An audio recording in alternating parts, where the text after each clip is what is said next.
우리 사순절을 보내면서 복음으로 사는 삶이라고 하는 주제의 말씀을 드리고 있습니다. 자기 존재 바로 알기, 내가 누구인가, 예수의 그 피 묻은 복음 아래 살아가는 우리들, 내 존재가 과연 어떤 존재인가에 대한 그 말씀 우리 살펴보았고, 우리 두 번째는 우리 인생의 우선순위를 바로 세우기, 우리 삶에서 그 복음으로 사는 삶은 어떤 것을 우선으로 살고 살아야 하는가에 대한 말씀을 드렸습니다. 오늘 세 번째, 자기 최선 다하기, 주어진 삶의 자리에서 하나님이 주신 그런 재능과 은사를 가지고 최선 다하는 삶에 대한 말씀을 드리려고 합니다.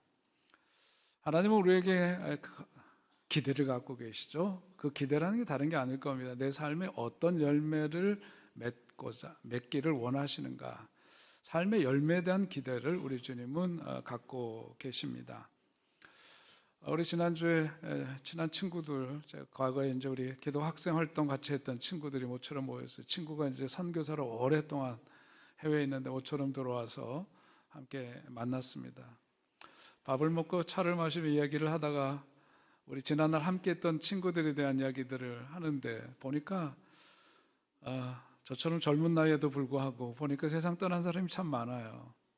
40대에서부터 일찍이 별세한 그런 후배, 친구, 우리 선배 가까운 분들 참 여럿인데 떠나간 이들의 삶을 이렇게 회고하고 함께 이야기 나누면서 참 감회가 새롭고, 오늘 우리에게 주어진 시간들을 내가 어떻게 살아야 될 건가, 그런 생각을 다시금 갖게 되었습니다. 우리 인생도 오는 순서 있지만 가는 순서 없는데 언젠가 주님 부르시면 주님 앞에 설 때가 있고, 그때 주님 앞에 서면은 이 땅에서 사는 동안 어떻게 살았는가에 대해서 계수할 때가 있다, 결산할 때가 있다, 그런 말씀이죠. 우리는 과연 주님이 이제 부르셔서 이 땅에서의 삶을 마감하고 떠나 주님 앞에 섰을 때 주님 앞에 과연 무엇을 열매로 드릴 건가, 그게 참 중요하죠. 사순절을 보내면서 예수께서 우리를 위해서 대신 대속의 죽음을 죽으셨는데 그 죽음이 헛되이 되지 않도록 그 예수의 죽음으로 말미암아 영원한 생명과 구원의 길을 우리가 가게 되었는데, 주어진 그 인생의 날들을 어떻게 살아서 어떤 열매를 맺어야 주님 앞에 섰을 때 부끄럽지 않을까, 그런 삶의 열매를 헤아리게 됩니다. 오늘 성경 말씀을 보면 하나님께서 우리에게 주신 재능과 은사를 가지고 어떻게 살아야 되는가 하는 것에 대한 답을 주시는 그런 말씀이죠. 이야기의 줄거리는 비유의 이야기인데, 주인이 멀리 길을 떠나면서 하인들에게 주고 간 달란트가 있습니다. 한 하인에게는 5달란트를 주었고, 또 한 하인에게는 2달란트를, 또 한 하인에게는 1달란트를 주었다고 했습니다. 세월이 지나서 그 주인이 다시 돌아와서 그동안 맡겨주었던 그 달란트를 어떻게 사용했는가 결산하게 되었다 그러죠. 결산하게 되었는데 결과를 보니까 5달란트를 받은 사람은 5달란트를 남겼고, 2달란트를 받은 사람은 또한 2달란트를 남겼는데, 문제가 되는 사람이 있었으니 그것은 바로 1달란트를 받은 사람이었습니다. 그 1달란트를 받은 사람은 자기가 받은 그 1달란트를 주인이 돌아올 때까지 땅에 묻어두었다, 그렇게 성경은 전하고 있죠. 오늘 보니까 땅을 파고 그 주인의 돈을 감추어 두었다, 그렇게 했던 그 1달란트를 받은 사람이 들어야 했던 주인의 그 말씀이 있고, 또 5달란트와 2달란트를 받았던 사람이 2배의 이익을 남겨서 그 주인에게 돌려드렸을 때에 주인께로부터 받은 그 답이 그것이 아주 극명하게 대비되는 것을 성경은 보여주고 있습니다. 묻어두었던 그 하인을 향해서는 악하고 게으른 종이라고 말씀했고, 또 이 2배 이익을 남긴 이들에게는 잘하였도다, 그 다음에 뭐라 그래요? 착하고 충성된 종아. 그 다음에 함께 읽어볼까요? 내가 적은 일에 충성하였음에 내가 많은 것을 내게 맡기리니 내 주인의 즐거움에 참여할지어다. 기쁜 잔치자리에 참여할 수 있는 권한을 주고, 이 적은 일에 충성한 것에 대해서 칭찬과 격려와 축복하는 그런 말씀을 듣게 되었다, 그런 이야기입니다. 불행히도 그 한 달란트를 받고 땅에 묻어두었던 그를 향해서는 무릇 있는 자는 받아 풍족하게 되고 없는 자는 그 있는 것까지 빼앗기리라 그러면서 악하고 게으른 종이라고 칭했던 한 달란트를 받았던 땅에 그 보화를 묻어두었던 이에게는 있는 것마저도 빼앗아서 더 있는 자에게 주겠다 그렇게 말씀하시고, 거기서 끝나는 것이 아니라 이 무익한 종을 바깥 어두운 데로 내쫓아라 그랬습니다. 내쫓아라. 거기서 슬피 울며 이를 갈리라. 자신이 살아왔던 삶에 대해서 극심한 후회를 하는 그런 모습, 그리고 주인으로부터 내처짐을 당하는 그런 죄에 따른 결과, 그 벌을 받게 된다, 그런 이야기를 우리에게 들려주고 있습니다. 오늘 성경을 통해서 우리들에게 주시는 메시지는 분명하죠. 첫째는 뭐냐면 우리가 하나님을 잘 이해하고 알아야 하는데, 오늘 주인의 모습을 통해서 우리에게 주시는 메시지는 뭐냐면, 하나님은 우리가 인생 살다가 실패를 하거나 손해를 보거나 이런 것에 대해서는 묻지 않으시고, 열심히 살다가 실패하고 손해본 것 그거 탓하지 않는 분이시다 하는 점을 먼저 우리에게 말씀해 주고 있습니다. 여러분의 저나 인생 살면서 항상 성공의 길을 걸어가는 것 아닙니다. 실패할 때도 있고 또 실수할 때도 있고, 우리네 인생이 그렇죠. 하나님은 뭐냐면 우리 인생을 다루시는 데 있어서 살다가 실수하고 실패한 것에 대해서 그렇게 심하게 다루시지는 않는다는 점을 보여주고 있습니다. 열심히 살려고 하다가 망하면 위로해 주시고 오히려 일으켜 주시고 또 도와주시고 그런 분이 우리 하나님이시지, 심판하고 책망하고 이러는 역할만 하시는 분이 하나님은 아니시라는 거예요. 문제는 땅에 두는 폐쇄적인 인생에 대한 책망입니다. 한 달란트를 받았지만 그것을 땅에 묻어둔 거, 얼마를 많이 남겼느냐가 아니라 그것을 사장한 채 살아가는 삶, 폐쇄적인 삶을 살아가는 삶에 대해서 지적하고 계신 거죠. 우리가 자녀들을 보면서도 그런 생각 아마 그러실 거예요. 자녀들 가운데 요즘은 이제 아이들에 대해서, 옛날에는 우리 학교 다니면서 IQ 테스트를 해가지고 이런 어떤 지적인 지능에 대해서 그 아이를 평가하고 판단하고 많이들 그랬습니다만은, 오늘날에 있어서는 이제 그렇게 아이들을 진단하지 않습니다. 요즘은 이제 다재능, 이렇게 재능이 어떤 그 지적인 능력에만 있는 게 아니라 여러 가지 재능들이 있기 때문에, 그렇기 때문에 아이들에 대한 평가를 할 때도 여러 가지 다양한 그 아이가 갖고 있는 재능들을 이렇게 살펴서 그 아이들에 대해서 이야기를 하죠. 근데 우리가 가만 보면 아이들 기르면서도 아이들 가운데 공부머리가 없는 경우들이 있어요. 그럼에도 불구하고 열심히 하면 뭐라고 그러지는 않습니다. 사실 그럴 이유도 없는 거죠. 그래서 할 만한 놈이 안 하면은 어떻게 돼요? 아주 속상하고 화가 나고 그렇습니다. 마찬가지예요. 오늘 성경에서 말씀하고 있는 것도, 하나님께서는 네가 얼마나 많이 남겼느냐 가지고 순위를 매기거나 세상식으로 해가지고 많이 남긴 그 사람에 따라서 뭔가 이렇게 점수를 매기고 이러는 게 아니라는 거죠. 그 결과가 어찌 되었든 간에 그것을 가지고 뭔가 활용했던 사람에 대해서는 칭찬하고, 그것을 사장하고 묻어두었던 그 하인에게 대해서는 분명하게 책망하고 있는 모습을 통해서 우리에게 보여주시는 것은 뭐냐면, 하나님의 마음이 어떤 것인지를 먼저 우리로 하여금 헤아려 보라는 거예요. 하나님은 바로 이렇게 한 달란트를 묻어뒀던 그 사람은 뭐냐면, 하나님의 마음을 몰라도 너무나 모르는 게, 그게 문제라는 거죠. 성경에 보면 우리가 잘 아는 탕자에 비해서도 보는 것처럼, 탕자가 어떻게 했어요? 그야말로 이른 그대로 세상에 나가서 허랑방탕하게 살던 그런 사람이었습니다. 그러나 그가 돌아왔을 때 아버지는 뭐냐면, 그 아버지는 그 아들에 대해서 어떤 책망을 하거나 가서 뭘 했는지 묻지도 따지도 않으시고 오히려 잔치를 베푸시고 가락지를 그의 손에 끼워주시고 그러시는 그 아버지의 모습을 통해서 하나님의 마음을 우리에게 보여주신 거죠. 그런데 하나님이 허락하신 그 귀한 인생을 우리가 살아가면서 감사할 줄 모르고, 하나님이 우리들에게 갖고 계신 그 마음이 무엇인지를 전혀 헤아리지 못한 채 주신 것을, 주신 재능과 은사를 이렇게 땅에 묻어두듯이 그렇게 묻어버리고 사는 인생, 게으른 인생, 책임질 줄 모르는 인생, 그렇게 살아가는 인생에 대해서는 안타까워하시고, 더 나아가서 오늘 보니까 아주 심하게 책망하시다가 벌 주시죠. 그렇게까지 하시는 하나님, 그게 하나님의 마음이다, 그런 이야기를 우리에게 들려주고 있습니다. 오늘 그러니까 우리 인생을 가만 보면 우리 인생이라는 게 말이에요, 밋밋하게 그냥 그렇게도 살 수 있지만 인생 그렇게 살면 재미없습니다. 인생은 가만 보면은 모험의 연속이죠. 사는 것 자체가 모험이에요.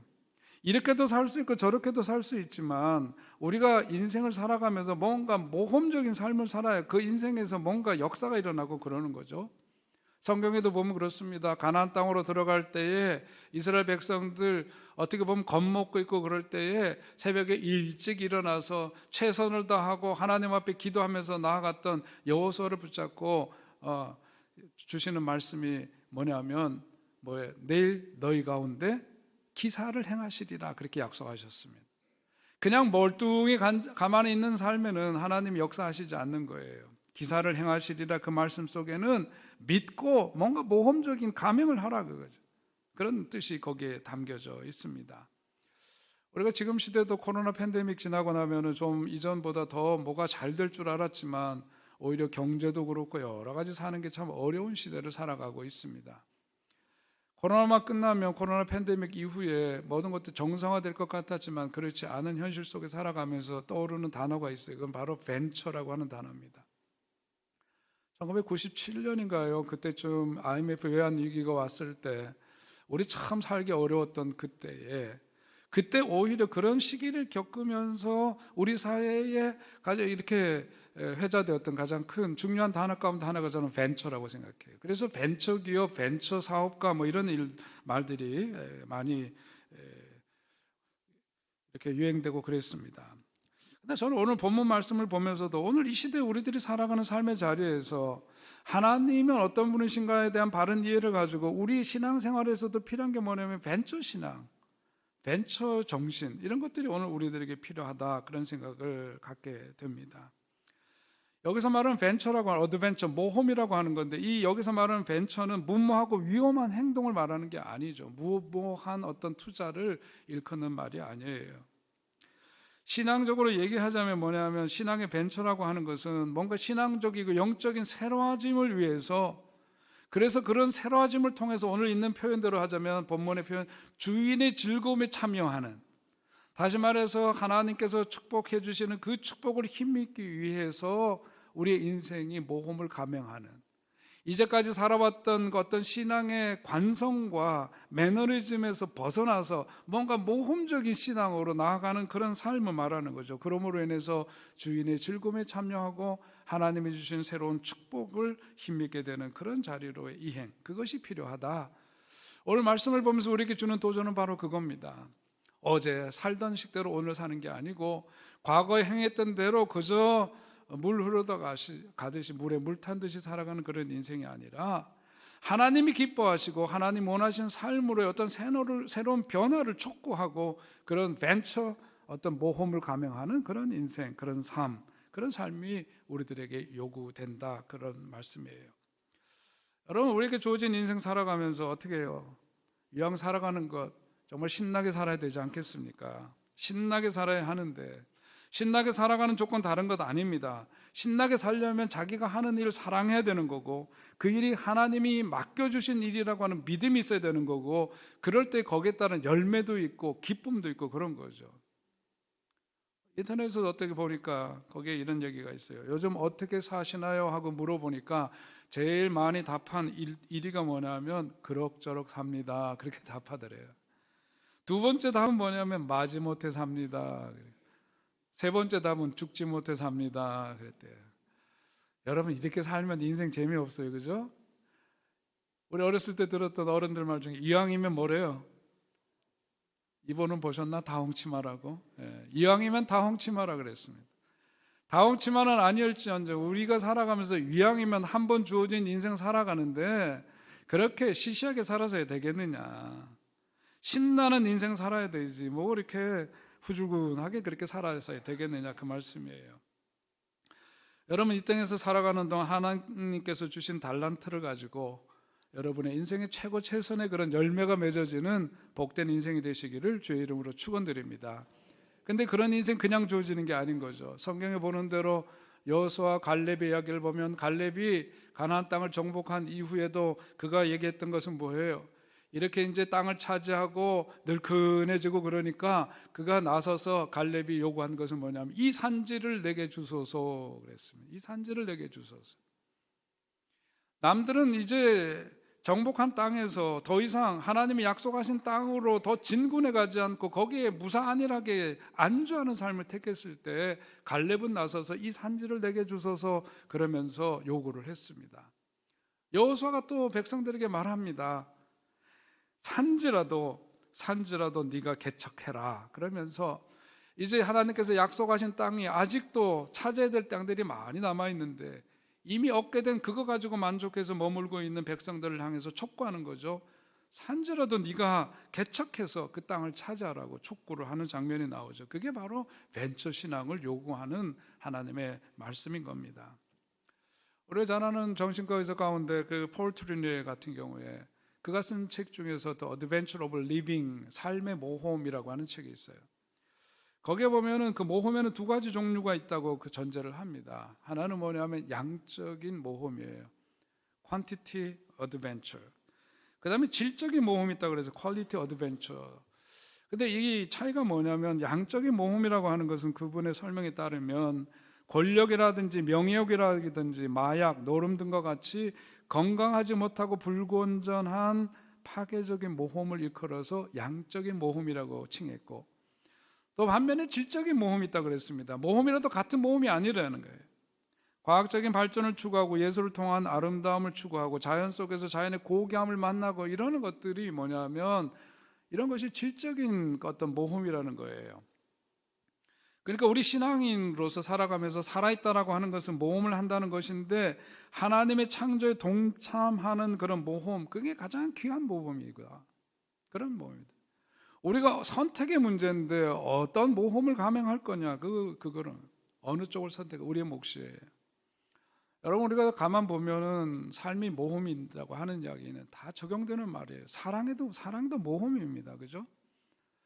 여러분 젊은 날 연애해 보셨다는 생각해 보시면 연애는 거절당할 것에 대한 가능성도 있고 사귀다가 실현당할 가능성도 있고 그런 거예요. 그러나 실현당할 가능성과 거절당할 것에 대한 두려움 때문에 나서지 못하고 모험을 하지 못하면 평생 사랑 한 번 못하는 거고 연애 한 번 못하는 거예요. 그렇죠? 사는 게 그런 겁니다. 여러분 아이들 낳는 것도 모험이에요. 아이를 낳고 이놈이 어떻게 클지 태어날 때 우리는 요즘은 미리 검사들도 한대지만 태어나면 뭐부터 봐요? 손가락 10개인가 이거부터 보고 발가락 10개인가부터 보고 그러죠. 모험이에요. 어떤 아이를 하나님께서 선물로 주실지 모르는 일인데 모험이죠. 사람이 기본적으로 갖고 있는 속성 가운데 하나는 뭐냐면 안전지대에 머무르는 거예요. 안전지대에. 오늘 우리 국회의원 선거 앞두고 우리 또 한 정당의 후보로 오신 분이 오셨고 지난번에는 또 다른 분이 오셨고 그랬지만 아마 다 컴포트 존, 안전지대에 있으려면 그냥 평범하게 살아가는 게 좋을 거예요. 그러나 이게 다 모험이죠. 사람들이 평가받는 거 무서운 일이고 또 어떤 결과에 따라서 어느 쪽은 한편으로 승하겠고 어느 쪽은 또 패하겠고 이런 결과, 이거 참 사실 가슴 떨리는 일이고 그렇습니다만은 삶의 변화로 추구를 통해서 하나님 주신 그 은혜를 힘입고 그 기쁨에 참여하려면 뭐냐? 모험을 감행해야 된다. 하다못해 친구를 사귀는 일도 그 친구가 나를 어떻게 대할지에 대해서 알지 못하지만 모험이죠. 그 모험이 있어야 되는 거예요. 친구를 얻게 되고 그렇습니다. 교회도 마찬가지입니다. 오늘 우리가 살아가면서 여러 가지 가능성이 있지만은 그런 가운데서 정말 우리가 질적인 어떤 그 모험을 감행하고 그러면서 하나님께 주신 재능과 은사를 가지고 하나님께서 마련하신 기쁨의 자리에 참여할 수 있는 그런 하나님의 사람들이 다 되시기를 주의 이름으로 축원드립니다. 또 한편으로 하나님께서 우리에게 주신 것 감사하면서 최선 다해야 해요. 오늘 본문을 보면서 안타까운 것은 그 한 달란트를 받은 사람이 달란트를 땅에 묻어두었다라고 하는 것이고 그것에 대해서 아주 분명한 책망을 하는 것을 보게 돼요. 그 책망에 대한 얘기는 다른 것 아닙니다. 노력 안 했다라고 하는 거죠. 미리 앞서서 포기한 삶에 대해서는 뭐냐? 그냥 그걸로 끝나는 게 아니라 하나님께서 다 주신 것이기 때문에 그것에 대해서 무용하게 만든 것에 대해서 물으시는 거죠. 거기에 대해서 벌하신다 하는 얘기까지 나갑니다. 뜻이 있어서 주셨는데 그것을 낭비하고 포기하면 그게 바로 죄다, 그런 얘기를 하고 있는 거예요. 여러분, 우리가 스마트폰 쓰시는 분들 거기 이제 비밀 이렇게 걸어 놓으면서 패턴을 이렇게 그리게 돼 있어요. 그죠? 패턴은 늘 동일하게 가야만 그게 열립니다. 우리의 삶도 가만 보면 어떤 패턴이 있어요. 살아가면서 한 번도 아니고 두 번도 아니고 계속해서 거듭하다 보면 내 삶에 패턴이 생겨요.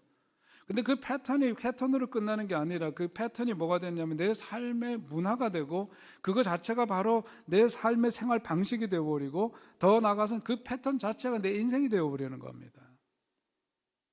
그러니까 오늘 우리가 살아가면서 어떤 삶의 습관을 가지고 매일 반복적으로 그것을 이렇게 추구하며 살아가느냐가 굉장히 중요한 거예요. 그러니까 어떤 사람들 가만 보면은 오늘을 살아가야 되고 오늘이 바로 미래를 위한 것임을 깨달아서 오늘 최선의 삶을 살아가야 되는데 과거에 묶여서 살아가는 사람들이 있어요. 흘러간 옛 노래 하듯이 내가 과거에는 어쨌는데 이러고 살아가는 사람들, 참 한심한 사람들이고요. 무슨 일이 있으면 항상 남 탓하는 사람들이 있어요. 그런 사람들 참 안타깝지만 참 그런 사람들 인생 발전하기 어렵습니다. 그렇게 살아서는 안 되죠.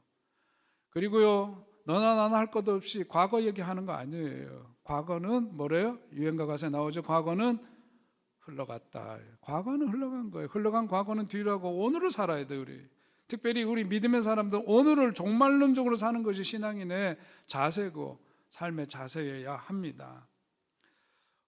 성공하는 사람들에 대해서 카네기가 이야기를 많이 했는데 그 책에 보면 그런 얘기 많이 있죠. 그런데 실패한 사람들이 10가지 공통점이라고 하는 걸 그 강철왕으로 잘 알려져 있고 자선사업가로 잘 알려진 카네기가 쓴 글에 보니까 그런 게 있는데 10가지 다 읊을 필요는 없습니다만 거기 몇 가지만 얘기하면 이런 거예요.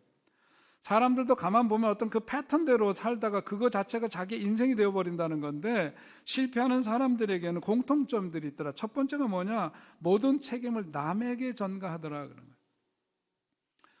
여러분 살면서 그렇게 시시하게 살면 안 돼요. 무슨 일이 있으면 자기를 먼저 돌아봐야 되지. 뭐 안 되고 그러면 남 탓하고 누가 잘못했니 뭐 했니 이런 거 따지는 건 못난 사람입니다. 그가 얘기하는 두 번째 실패한 사람들의 공통점, 열등의식과 자기 비하에 젖어 있다 그랬어요. 열등의식이 있고 자기 비하, 자기에 대해서 그렇게 하나님이 주신 생명이에요. 얼마나 귀하고 값진지 몰라요. 예수님께서 당신을 그 생명을 내어주기까지 사랑하신 그 귀하고도 귀한 생명인데 자기를 그렇게 낮게 대하고 비하하는 거 잘못된 겁니다. 삶의 목표가 없다, 모든 것을 너무 쉽게 포기한다, 과거에 지나치게 연연한다, 이런 게 다 실패하는 사람들에게서 발견되어지는 공통점이랍니다. 여러분 오늘 본문으로 들어가서 다시 보면은 한 달란트를 가진 사람이 왜 그 달란트를 땅에 묻어버리고 그렇게 삶을 택했을까 생각해 보면 오늘 본문 24절과 25절에서 그 답을 찾을 수 있을 것 같아요. 24절과 25절의 말씀을 보면 거기 한번 우리 읽어볼까요? 시작. 주인이여 당신은 굳은 사람이라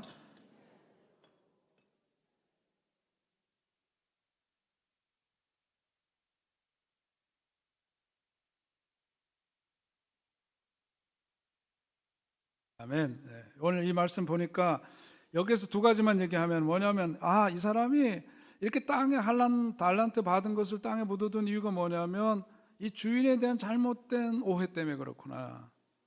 다시 말해서 우리도 신앙생활하면서 뭐냐면 하나님에 대한 잘못된 판단이 있어서 그런 거예요. 여기 보니까 그 주인을 일컬어서 뭐라고 당신은 굳은 사람이라, 하드맨이라, 굳은 사람이라. 그러니까 마음이 굉장히 지독하고 어떤 그 굳은 그런 존재로 하나님을 이해했다 그런 얘기죠. 이거는 하나님에 대해서 정말 잘못 생각하고 있는 부분이죠. 오늘 우리도 하나님에 대해서 잘못 생각하면 그런 인생을 살아간다 그렇게 말할 수 있는 거죠. 두 번째는 뭐냐면 어쩌면 이 사람은 자기가 한 달란트를 받은 것 가지고 가만 보니까 다른 사람은 얼마를 받았냐 5달란트를 받고 2달란트를 받고 그랬어요. 상대적으로 자기는 작은 것을 받았다고 생각했고 그것에 대한 불만이 있을 수도 있었겠다 생각이 듭니다. 왜? 비교하니까 그런 거죠. 오늘 성경에 나와 있는 15절의 말씀대로 각각 재능대로라고 되어 있어요. 그러니까 하나님께서는 어떤 재능과 은사를 주실 땐 그 사람에게 걸맞게 감당할 수 있는 분량을 따라서 사람들에게 적절하게 주신다 그랬거든요. 근데 이 사람은 뭐냐면 단순히 크기만 비교하는 거예요.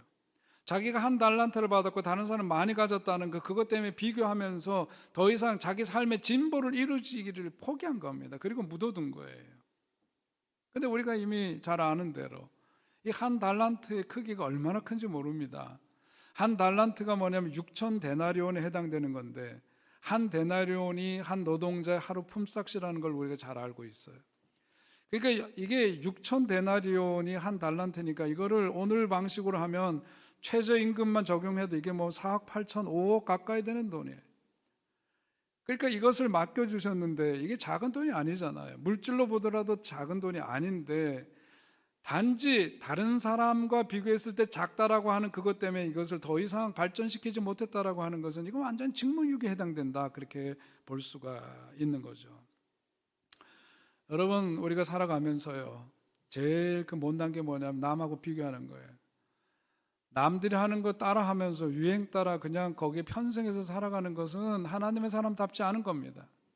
하나님 우리 한 사람 한 사람에게 다 개성 있게 다른 모습으로 자기에게 주어진 그 인생 살도록 주님은 바라시는 건데, 다른 사람하고 굳이 비교하면서 자기에게 주신 거 감사할 줄 모르고 없는 거 탓하고 부족한 거, 상실된 것, 결핍된 거 이런 거 갖고 비교하면서 열등감에 쩔어 산다. 이건 못나도 한참 못난 인생. 이거는 신앙인다운 삶이 아닌 거예요. 오늘 성경 말씀을 통해서 분명한 것은 뭐냐면 주어진 거 감사해라. 없는 것 같고 남하고 비교하면서 그렇게 어리석게 살지 말고 주어진 것 감사하고 주신 것 갖고 최고 최선의 삶을 살아갈 때 하나님께서는 거기에 더해 주시는 은혜를 힘있게 해줄 줄 믿으시기 바랍니다. 그런 복을 누리시길 주의 이름으로 축원드립니다. 끝으로 오늘 말씀을 보니까 오늘 모든 우리들의 인생은 누구나 다 칭찬받을 수 있는 가능성이 있다는 것을 보여주고 있어요. 여러분, 오늘 이 여기 한 달란트를 땅에 묻어뒀던 그 사람을 보면 그 반대를 생각해야 돼요. 거꾸로 이 사람이 어떻게 많이 남겼느냐를 가지고 예수님, 우리 주님 평가하는 게 아니듯이, 거꾸로 말하면 뭐냐면 땅에 묻어두지 않고 그것을 드러내고 그것을 뭔가 사용하려고 하면 그거 자체가 복이고, 그게 바로 주님께로부터 칭찬받는 길이다라고 하는 것을 우리에게 보여주는 거죠. 오늘 여러분 한번 꼭 생각하시기 바랍니다. 여러분에게 주신 하나님의 그 은사가 무엇인가, 달란트가 무엇인가를 헤아려 보시길 바랍니다. 어떤 이들에게는 돈을 잘 버는 것, 그 물질의 복을 주시는 것, 그것도 은사를 따라 사는 거예요. 여러분, 제가 목회를 하면서 가만 보니까요, 돈도 아무나 그렇게 막 왕창 벌고 그러는 게 아니에요. 은사가 있어야 돼요. 돈 버는 것도 은사예요. 주어진 삶의 자리에서 성실하게 살아가면서 우리는 하나님이 더해 주시는 그 은혜 속에 남다른 또 재능과 은사 주신 것, 그걸 발휘하면서 살아가야 되는 거지, 물질만이 다 은사가 아닙니다. 물질이나 그 재능만이 아니라 우리가 살아가면서 정말 이렇게 땅에 묻어둬서는 안 되는 것들이 얼마나 많이 있는지 몰라요. 여러분, 한 예를 들자면 사랑한다는 표현도 묻어두지 마시고 많이 사용하시기 바랍니다. 여러분 보면 사랑한다는 그 말, 그거 해서 뭐 돈 드는 일도 아니잖아요. 근데 그거 아껴두듯이 땅에 묻어두듯이 그 말 한마디 제대로 못해가지고 안타깝게 사는 사람들도 의외로 참 많이 있습니다. 묻어두지 마세요. 사랑한다는 표현 많이 하시기 바랍니다. 시간도 여러분 묻어두지 마세요. 시간도 가만 보니까요, 그것을 어떻게 쓰느냐에 따라서 그 시간의 쓰임새가 달라져요. 시간도 얼마나 같은 시간이라도 맛있게 쓰는 사람이 있고 헐렁하게 낭비하며 살아가는 사람들이 있는데, 오늘 보니까 한 달란트를 묻어뒀던 사람의 삶이 아니라 2달란트, 5달란트 받았던 사람들이 그것을 사용했던 것처럼 우리도 주님을 위해서 우리에게 주신 것 귀하게 사용할 때 한 달란트 그거 뺏어서 더 있는 사람에게 더 주겠다고 하신 말씀대로 오늘 우리가 우리에게 주어진 것 주님을 위해서 귀하게 쓸 때 하나님께서 더욱더 많은 것을 거기에 더해 주실 줄 꼭 믿는 여러분 되시길 바랍니다. 그런 은혜를 체험하시길 바랍니다. 여러분, 우리에게 주어진 거요, 시간 지나가면은 다 낡고 못 쓰게 되는 것들이에요. 주어진 이 시간 우리들이 잘 써야 돼요. 다 잘 써야 돼요. 여러분, 오늘 한 달란트 받은 사람이 안타까운 것은 뭐냐면 더 근본적으로 자기 게 아니라는 것을 그는 잊고 있는 거예요. 그게 한 달란트가 됐든 반의 반 달란트가 됐든 간에 자기 거예요 원래?